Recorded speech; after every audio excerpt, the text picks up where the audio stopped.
first stint in government was for less than a year, and I was in the Ministry of Local Government for less than a year. So I don't think we can call that service in government. These 5 years, I think my record at the Ministry of Finance is there. First and foremost, when it comes to the issue of transparency and openness in government, which is one of the key pillars of our manifesto.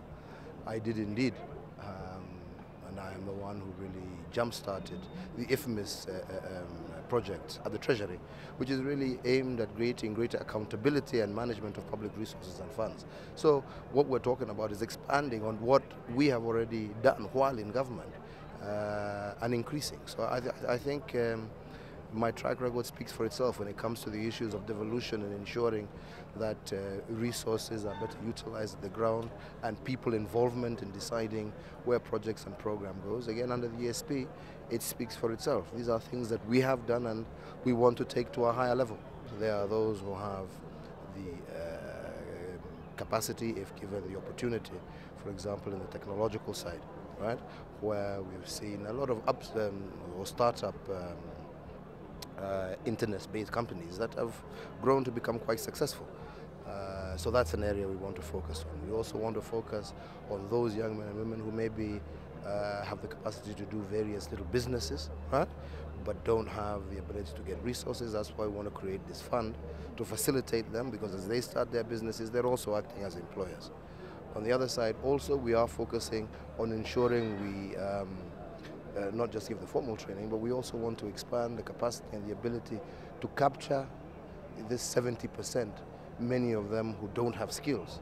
And we want to ensure, and that's why the point of every ward having a polytechnic level institution, so that we can equip these young men and women with the skills to be artisans in various formats. We need masons, we need plumbers, the country has actually got a shortage of that, right? So we want to equip them, and then there are job opportunities that will come for that. And also, of course, in the arts and entertainment, that is a sphere that really nobody has ever really focused on, but has great potential. We're looking for leadership about policies. It's about policies, it's not about individuals. So when we set a policy, that policy applies to all Kenyans. And that is what we're telling our opponents. Focus on the issues. We're not saying that land is not a problem, but focus on the issues. You can't focus on an individual. What we seek to do is to provide solutions to the land question, and that is what is in our document. We have clear proposals on how we are going to make subsidized fertilizer, certified seed to our farmers, to enable our farmers to transform their production. And the NHIF was mismanaged. It's just a question of poor management. NHIF had a good concept, but nobody was there to implement it, you know? And basically bureaucracy and politics, you know, overtook the good intentions that NHIF had. What you need to do is to re-engineer the whole concept behind NHIF, change NHIF to a comprehensive universal medical scheme, right? Where no boundaries exist, whether you have a job or you don't have a job. I mean, any reasonable person, if you are told pay 150 shillings and you can walk into hospital and walk away without paying a shilling, you would have to really think why you want to walk away from such a deal. And I believe that as a Kenyan who earns money, I don't mind paying 5,000 shillings as William Ruto to be able to create a scheme that will not only benefit me, but benefit other Kenyans, so that we can get this country out of the woods, that no Kenyan should die of treatable diseases. In particular, I am very, very pleased today that, you know, Mheshimiwa Uhuru Kenyatta has recognized that not in empowering women, you lose so much. You can talk about all forms of economic growth, but as long as women are still not empowered, and empowerment means ensuring that women can get access to reproductive health care, women can get access to credit, women can get access even to contracts by the government, and they can actually now be able to do their businesses.